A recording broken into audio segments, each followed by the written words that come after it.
Hola, ¿cómo están? Bienvenidos a esta clase virtual sobre antimicrobianos y prueba de sensibilidad.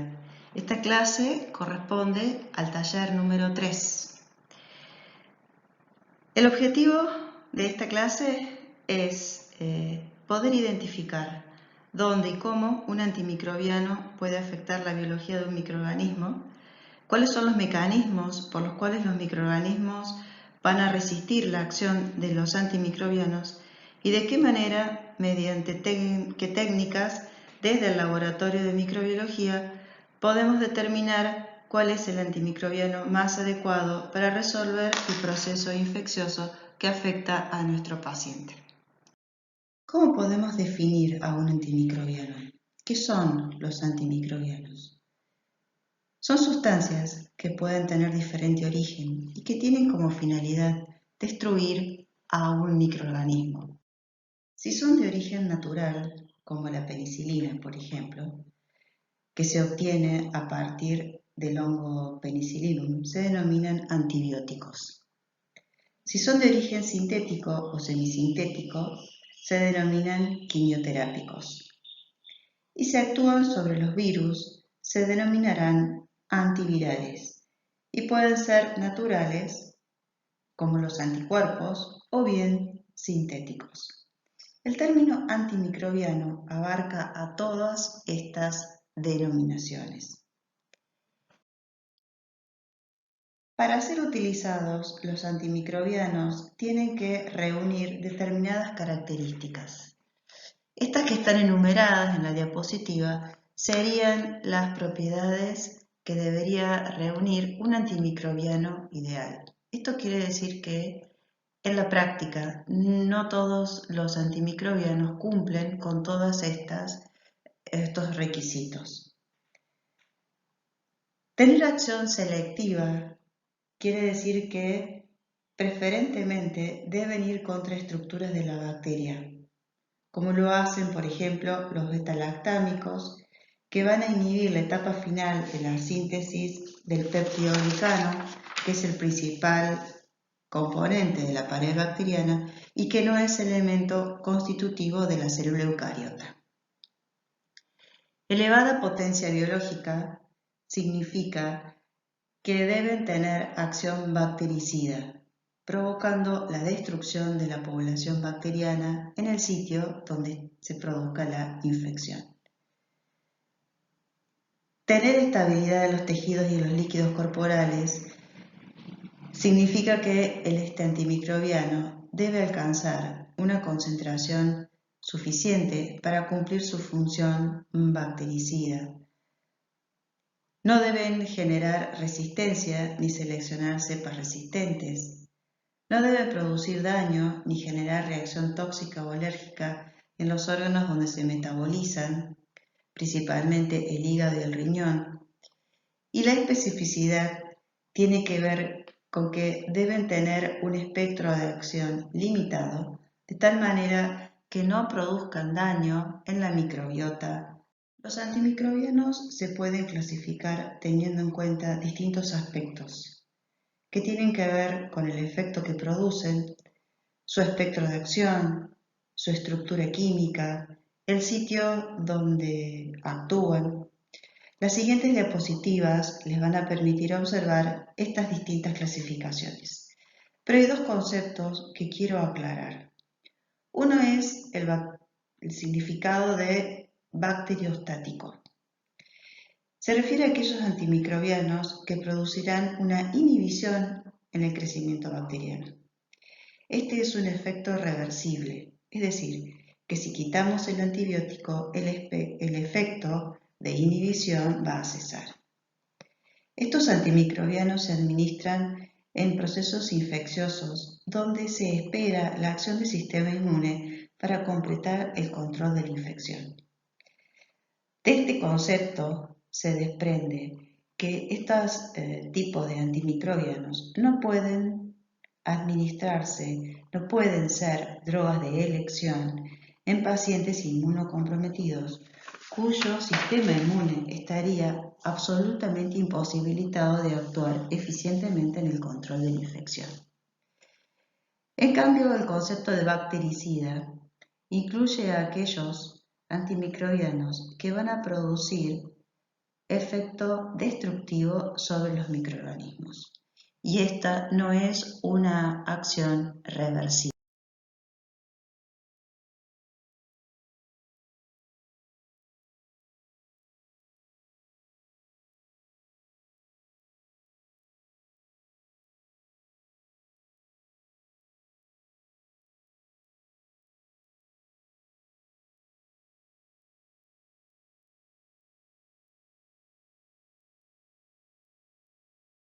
Nos detenemos en esta imagen que nos permite observar cuáles son los sitios donde pueden actuar los antimicrobianos.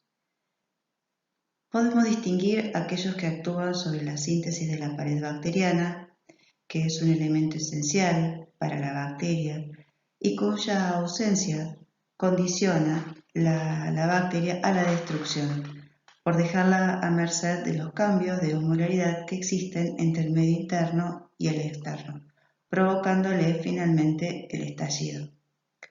Son poco tóxicos para la célula eucariota, ya que la célula eucariota no contiene ninguno de los elementos que sí forman parte de la estructura de la pared.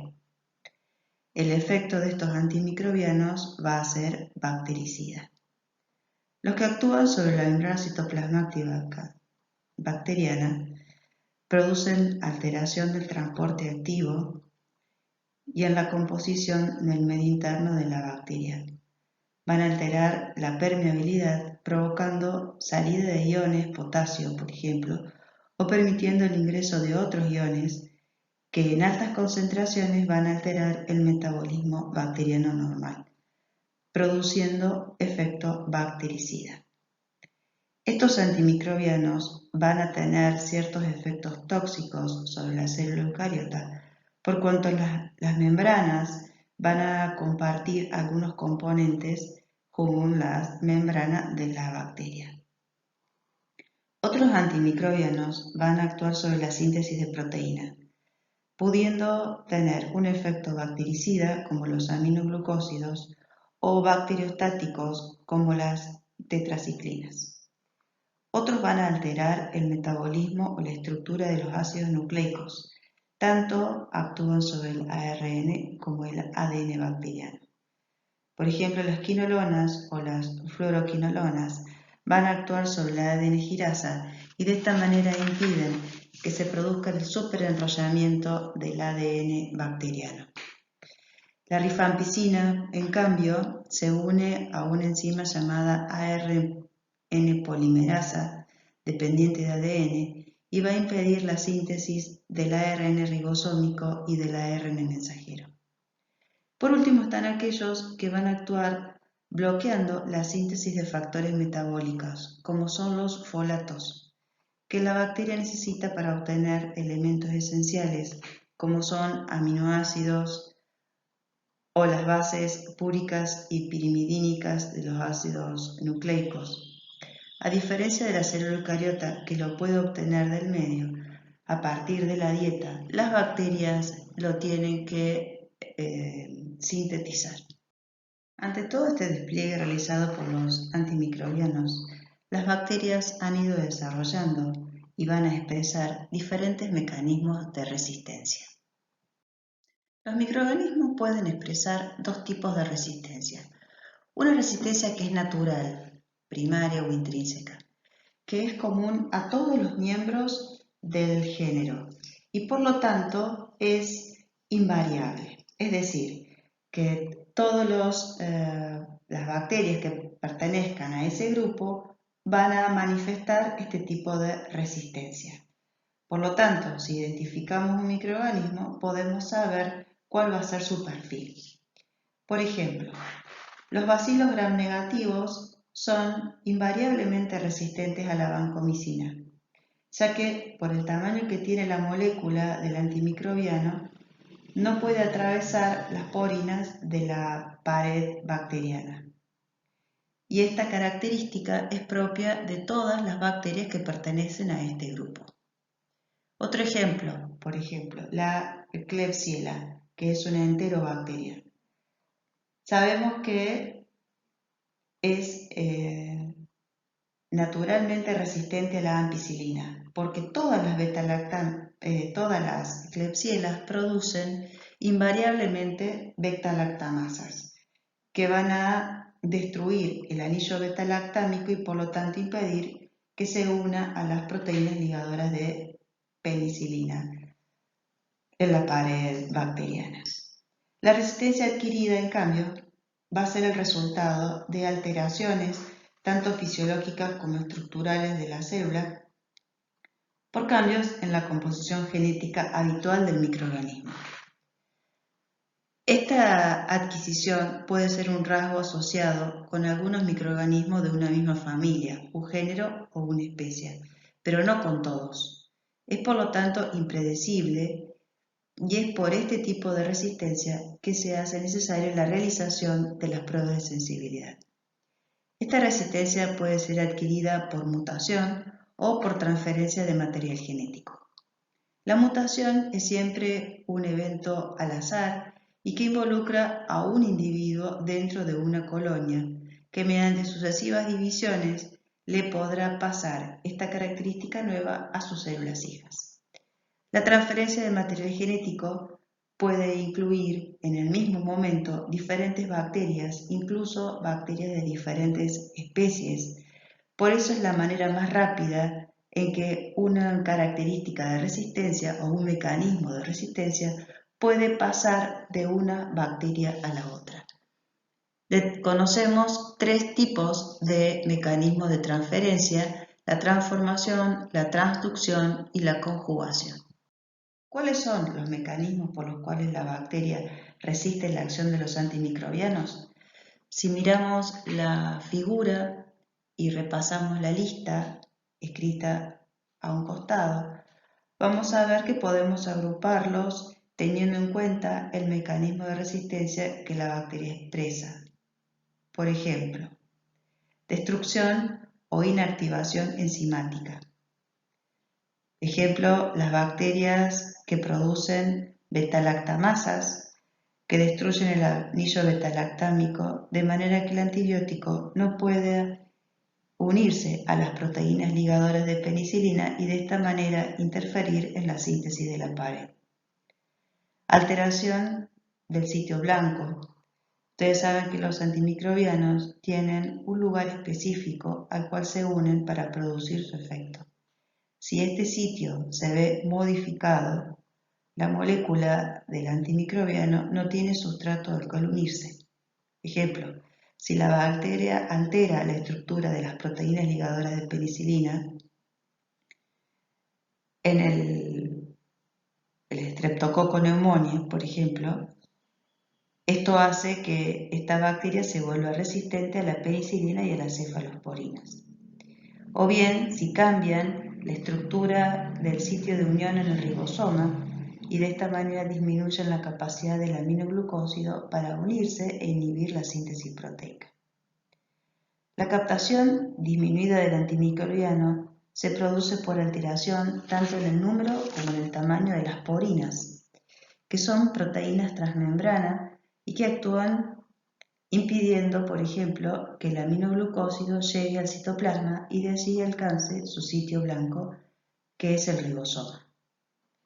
El aumento de la salida de antimicrobiano se da por activación de una bomba denominada de flujo, que está constituida por proteínas asociadas a la membrana y que exportan el antimicrobiano desde el citoplasma hacia el exterior, impidiendo que éste alcance una concentración óptima dentro de la bacteria. El objetivo de los antibiogramas es evaluar en el laboratorio la respuesta de un microorganismo a uno o varios antimicrobianos y traducir en una primera aproximación su resultado como factor predictivo en la eficacia clínica. Son procedimientos que nos permiten evaluar in vitro la capacidad de un antimicrobiano para inhibir el crecimiento bacteriano bajo condiciones estandarizadas en el laboratorio. Los resultados que podemos obtener pueden ser cualitativos, y en este caso nos dicen si la bacteria es sensible, intermedia o resistente a los antimicrobianos probados. Esto se obtiene con el método de difusión en placa con discos, o pueden ser cuantitativos y nos permiten conocer cuál es la SIM de los antimicrobianos probados. La SIM es la concentración inhibitoria mínima, que se define como la mínima concentración de antimicrobiano capaz de inhibir el 99,9% de las bacterias in vitro.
Los agentes antimicrobianos que se eligen para hacer una prueba de sensibilidad se denomina batería de antimicrobianos. ¿Por qué se eligen? ¿Cómo se eligen? La elección de este grupo de antimicrobianos responde a diferentes criterios, como podemos ver en la lista que está enumerada en la diapositiva. En primer lugar, ¿cuál es el microorganismo identificado? Como ya se dijo anteriormente, hay bacterias que presentan una inmunidad natural a algunos antimicrobianos. Por lo tanto, si este es el caso, esos antibióticos no deberían formar parte de la batería de antimicrobianos elegidos. Otra razón, otro criterio, sería el patrón de sensibilidad, que puede ser conocido, pero también puede este patrón cambiar fruto de la resistencia adquirida a algún antimicrobiano. La localización de la infección, por ejemplo, sabemos que la nitrofurantoína solo alcanza altas concentraciones en el aparato urinario, por lo tanto, no debería incluirse este antibiótico si la infección compromete otros sitios anatómicos. Existen organismos internacionales como el CLSI en Estados Unidos y el EUCAST en Europa, que publican año a año actualizadas las listas de los posibles antimicrobianos que pueden incluirse en la batería de pruebas contra determinados microorganismos o grupos de microorganismos. Como ejemplo, vemos en la siguiente diapositiva las tablas presentadas.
Esta diapositiva es simplemente para graficar cómo se ven los reportes presentados por el CLSI. En esta tabla 1A están sugeridos los antimicrobianos que se pueden considerar de uso rutinario para determinadas bacterias o grupos de bacterias. Por ejemplo, la primera columna dice Enterobacteriaceae. Es la familia Enterobacteriaceae, o sea que están incluidos ahí diferentes géneros. La segunda columna dice Pseudomonas aeruginosa. Esta es una bacteria en particular, género Pseudomonas, especie aeruginosa. La tercera columna dice Staphylococcus, SPP. Cuando dice SPP quiere decir que son especies, género Staphylococcus y especies varias. Lo mismo sucede con Enterococos.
Y acá tenemos los antimicrobianos que están propuestos según cuál es la bacteria o el grupo de bacterias que ha sido aislado. El laboratorio de microbiología puede seguir al pie de la letra estas recomendaciones y utilizar estos antimicrobianos, o puede utilizar otros teniendo en cuenta las características del paciente, teniendo en cuenta las condiciones a veces socioeconómicas del paciente que le impedirían a ese paciente adquirir el antimicrobiano. Ustedes saben que hay antimicrobianos que son muy caros. O también las posibilidades que tiene la institución hospitalaria o la clínica de darle al paciente el antimicrobiano. Entonces, no tiene ningún sentido hacer pruebas de sensibilidad utilizando antimicrobianos que después el paciente no va a poder utilizar porque es un gasto innecesario.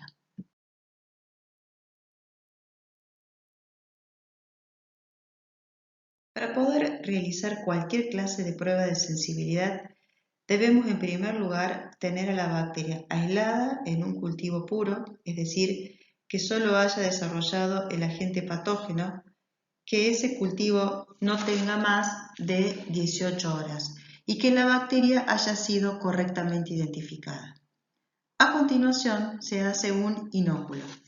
El inóculo contiene una suspensión de bacterias que se han obtenido a partir del cultivo.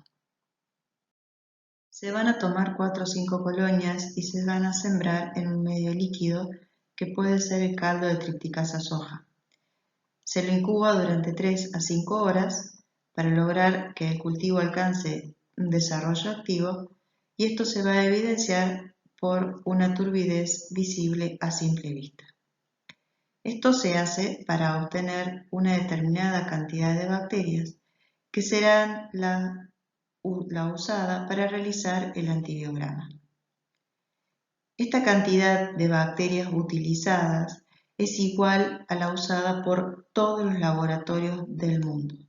Solo así los resultados obtenidos pueden ser comparados al momento de realizar la interpretación del antibiograma. La comparación de la turbidez de la suspensión se hace con un estándar de turbidez llamado de McFarland. El estándar de 0,5 de McFarland proporciona una densidad óptica comparable a la densidad de una suspensión bacteriana de 1,5 por 10 a la 8 unidades formadoras de colonia por mililitro. Esto se realiza colocando ambos tubos juntos y se observan contra el fondo de rayas negras.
Obtenido el inóculo, estamos listos para realizar el antibiograma. El antibiograma por difusión es un antibiograma que nos va a dar un resultado cualitativo. Se realiza en un medio sólido, enriquecido, como es el agar de Müller-Hinton.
Estos discos de papel de filtro que se ven en las fotos son los discos que están embebidos y que contienen una determinada cantidad estándar de antimicrobiano. Y van a ser los discos que vamos a colocar sobre la superficie del agar para realizar este antibiograma por difusión en placa. Estos discos se pueden colocar sobre la superficie del agar a través de un dispensador automático que tiene como ventaja que en un solo movimiento coloca todos los discos a la vez sobre la superficie, y si no, se debe realizar en forma manual mediante la ayuda de una pinza. Se toma un disco, se lo coloca sobre la superficie, se presiona para corroborar que el disco ha quedado bien pegado sobre la superficie del agar, y así se va colocando uno tras otro. Las placas, una vez colocados los discos, se llevan a la estufa de cultivo y al cabo de 12-14 horas deben ser observadas macroscópicamente. Entonces vamos a ver áreas densas y áreas como más translúcidas. Las áreas más densas u opacas que ustedes observan en la foto corresponden a lugares donde la bacteria ha desarrollado, mientras que las áreas más translúcidas son las áreas donde se ha producido una inhibición en el crecimiento, es decir, la bacteria no está o no ha crecido alrededor de los discos de papel.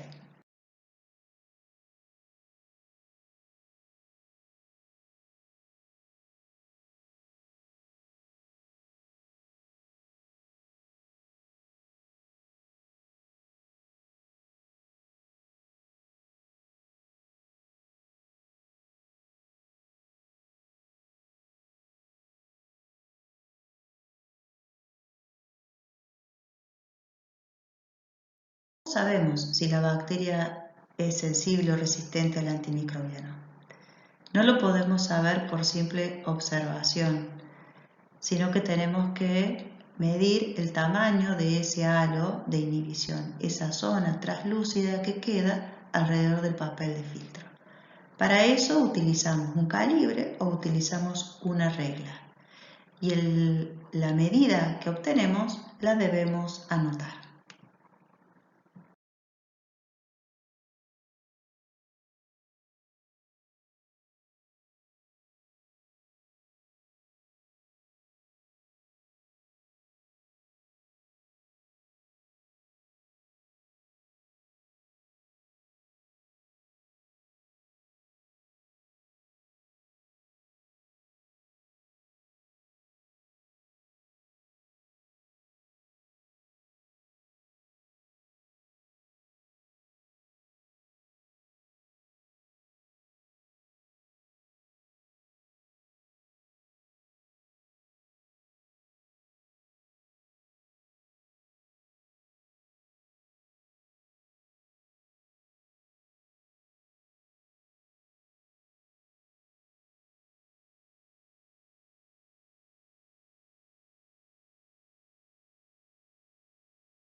Y con esa medida vamos a las tablas que nos da el manual del CLSI. Entonces, ustedes se abre en la sección donde está ya la interpretación de los resultados y fíjense que en esta tabla que tomamos como ejemplo ya está indicada para qué bacteria son estos datos. Es decir, vamos a tomar como ejemplo el Haemophilus influenza. Vamos a ver a la izquierda un listado de antimicrobianos, que son los antimicrobianos propuestos por el comité de expertos. Y después vamos a ver tres columnas, una dice resistente, otra dice susceptible intermedia y otra dice susceptible. Y vamos a ver los tamaños de los halos. ¿Cómo lo leeríamos? Leeríamos que para Haemophilus influenza, la ampicilina es resistente si da un halo menor o igual a 18. Va a ser medianamente susceptible o de una susceptibilidad intermedia si da un halo entre 19 y 21 milímetros y va a ser considerado susceptible si tiene o da un halo mayor a 22 milímetros. La interpretación de este antibiograma puede ser como sensible, intermedia o resistente. Actualmente el microorganismo se caracteriza como sensible con dosificación estándar cuando hay una alta probabilidad de éxito terapéutico usando un régimen de dosis estándar del antimicrobiano. Un microorganismo se caracteriza como sensible con exposición aumentada, lo que antes decíamos sensibilidad intermedia, cuando hay una alta probabilidad de éxito terapéutico porque la exposición al agente, es decir, al antimicrobiano, está aumentada por ajuste del régimen de dosificación o por alcanzar una mayor concentración en el sitio de la infección. Y resistente cuando hay una alta probabilidad de fracaso terapéutico, incluso cuando haya un incremento en la dosis del antimicrobiano administrada.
Las pruebas de sensibilidad por dilución que se hacen en caldo, tenemos que cumplir los mismos requisitos que lo hacíamos para la de difusión en agar. Aislar e identificar la bacteria problema, realizar un inóculo que tenga una densidad de 1,5 por 10 a la 8 unidades formadas de colonia por mililitro, tener disponible el caldo de Miller Hinton, y acá lo vamos a hacer en tubos.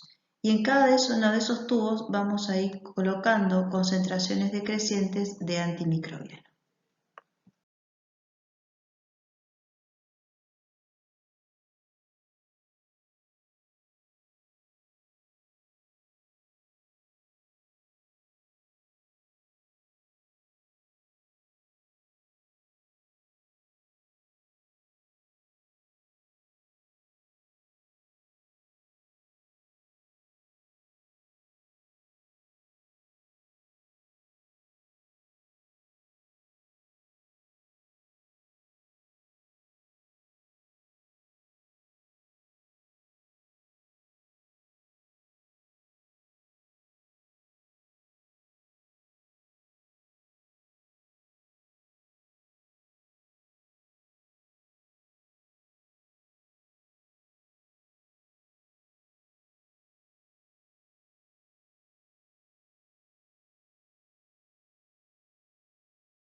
En esta foto podemos ver 10 tubos en los cuales se colocó el inóculo y se colocaron cantidades decrecientes de antimicrobiano, de la menor concentración a la mayor concentración, expresadas en microgramos por mililitro.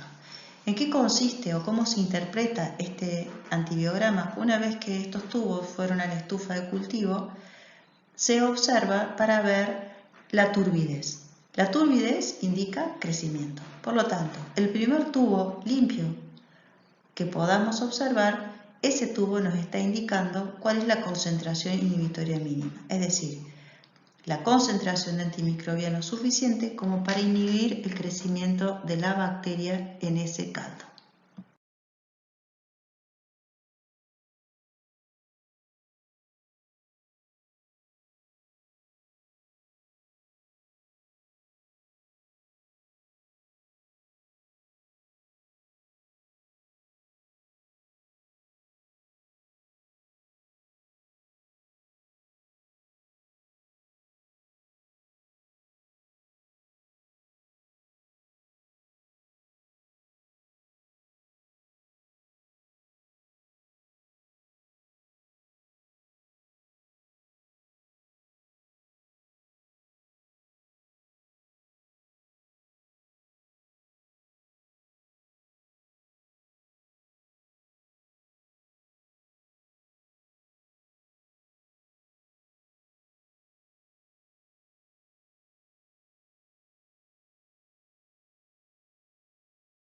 La técnica de macrodilución, que es la que veíamos anteriormente en los tubos, actualmente está reemplazada por esta, que es la de microdilución en placa. Como ven, aquí necesitamos menor cantidad de medio de cultivo y también menor cantidad de antimicrobiano. El test de gradiente es otra manera de obtener la concentración inhibitoria mínima. Se hace en una placa de agar Mueller-Hinton. Se colocan tiras de papel gradilladas que contienen diferentes concentraciones de antimicrobiano. Los métodos automatizados, como el BITEC o el BITEC 2, utilizan tarjetas miniaturizadas de plástico de 64 cubetas que están cerradas y que contienen determinadas concentraciones de antibióticos. Las tarjetas se incuban en un compartimento con temperatura controlada y se hacen lecturas ópticas cada 15 minutos para medir la cantidad de luz transmitida a través de cada cubeta, incluida una cubeta de control de desarrollo. Esto permite que al cabo de 4 horas aproximadamente se pueda tener el resultado y conocer cuál es la SIM de determinada bacteria para determinados antimicrobianos. Repasamos entonces los conceptos. Concentración inhibitoria mínima es la mínima concentración de antimicrobiano capaz de inhibir el 99,9% de las bacterias in vitro, mientras que la concentración bactericida mínima es la mínima concentración de antimicrobiano capaz de destruir el 99,9% de las bacterias in vitro. ¿Cómo se obtiene la concentración bactericida mínima? Se obtiene a partir de conocer la SIM. Por lo tanto, la concentración bactericida se considera que es la que se encuentra 2 diluciones sobre la concentración inhibitoria mínima.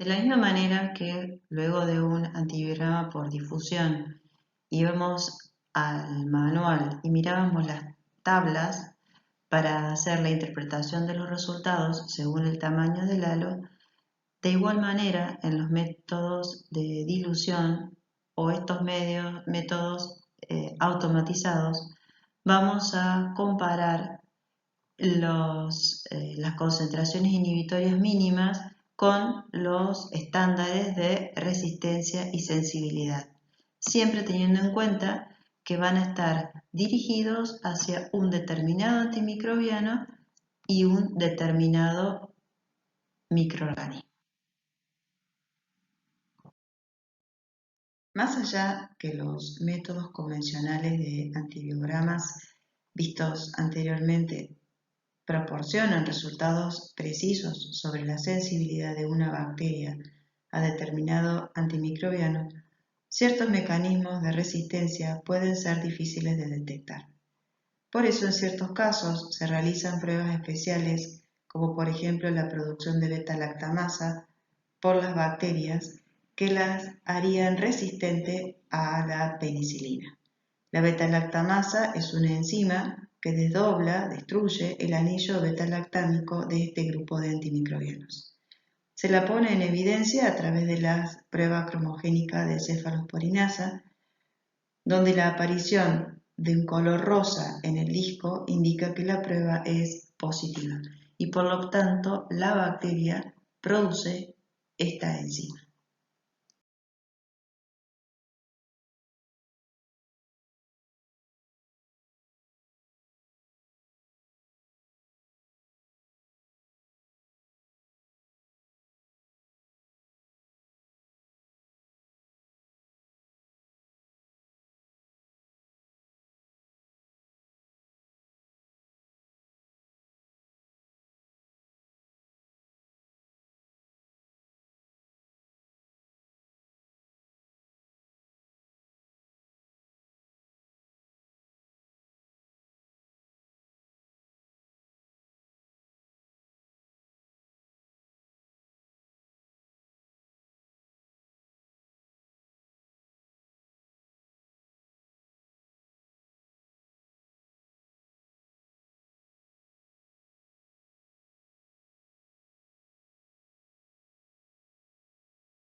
Otras pruebas especiales podrían ser las que se utilizan para detectar mecanismos de resistencia que podrían quedar ocultos con los métodos convencionales.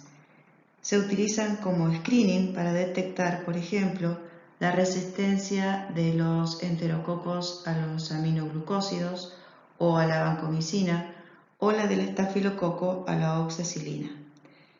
Para esto se usan antimicrobianos como factores de predicción que pueden poner de manifiesto algún mecanismo de resistencia presente en el microorganismo. De esta manera se evita probar todos los antimicrobianos. Por ejemplo, la resistencia de los estafilococos a la oxacilina se determina usando un disco de oxacilina y si la bacteria es inhibida, se considera que es sensible a todos los betalactámicos disponibles, incluidas la penicilina, las cefalosporinas y el imipenem. De igual manera, si la bacteria resulta resistente, es decir, si se puede evidenciar crecimiento bacteriano alrededor del disco de oxacilina, quiere decir que la bacteria es resistente a todos los betalactámicos. Y de esta manera nos evitamos de probar todos los antimicrobianos pertenecientes a este grupo.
En el caso de la prueba para detectar beta-lactamasa inducible, se realiza para aquellas bacterias que se sabe que producen beta-lactamasa en forma natural pero en muy bajas cantidades y que esta cantidad aumenta cuando se enfrenta a determinados antimicrobianos. Por eso se denomina que es inducible.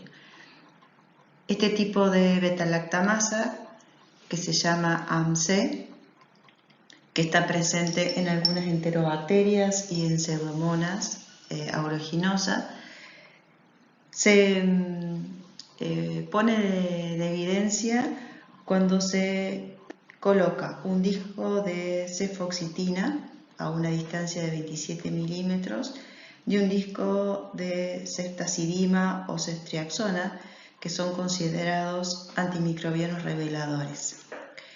El microorganismo producirá beta-lactamasa inducible si se observa un halo de inhibición truncado alrededor del antimicrobiano que es el revelador.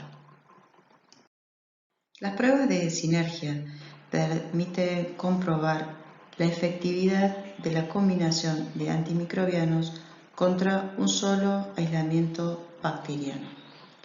Esto muchas veces debe realizarse en el manejo terapéutico de las infecciones bacterianas, donde necesitamos el uso simultáneo de más de un agente antimicrobiano. Estos tratamientos múltiples se usan en diferentes situaciones, por ejemplo, en el tratamiento de infecciones polimicrobianas causadas por microorganismos de diferentes perfiles de resistencia a antimicrobianos, o para lograr una actividad bactericida más rápida de la que podría lograrse con cualquier agente por separado, o para lograr actividad bactericida contra bacterias para que ningún agente aislado es letal por sí solo, como en el caso de los enterococos, o para reducir al mínimo la probabilidad del surgimiento de microorganismos resistentes durante el tratamiento.